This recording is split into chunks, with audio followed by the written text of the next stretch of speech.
Hey, welcome back to Fresh Gaming News. So today we had a rumor or some kind of thing about the PS5 Pro and how it could be coming out in late 2024, which will be next year.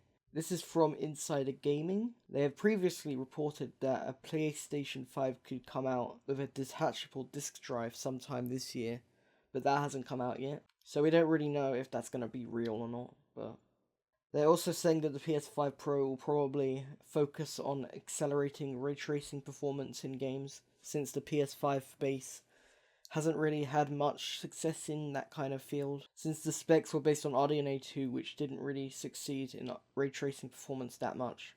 They're also saying that the PS6 is unlikely to release until 2028, which means that it's like the halfway gap in between the PS5 and the PS6. Now, apparently this source also had information about the DualSense Pro before it came out, so it has some credibility. But there is definitely a big grain of salt in this leak because we don't really know if it's going to happen, and it might not even happen at all because, like, seriously, considering the PS5 has barely started yet, the chance of it actually happening is very low, to be honest. But it could happen. But what would I want to see from it? Well, first of all, I would like to see more games run at 120 FPS. I feel like that would be great. I would also like to see like older consoles be supported, like PS2 and PS3 disc support. But I think that could happen for any of the consoles, really, for the PS5 base as well. But that's just something I'd really like to see, because that's what I wanted with the original PS5. But they never really happened, did it? We only got like emulation on the digital side, but we didn't actually get disc support, which would be very cool if we got that.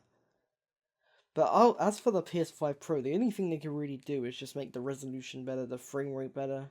But the frame rate would be dependent on how better the CPU was. So if they don't include a better CPU like with the PS4 Pro, then the chance of a frame rate increase is kind of low. But unless the game isn't using that much of a CPU, which we don't know yet.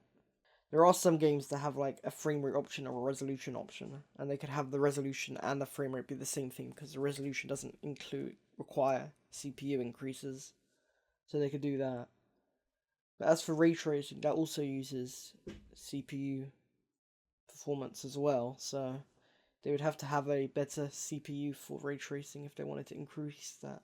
Unless they find a way to not have it use as much CPU performance as like the PC does. Because if you look at like Spider-Man on PC, it uses a lot of CPU performance. It's very demanding with ray tracing. But that's going to do it for Fresh Gaming News.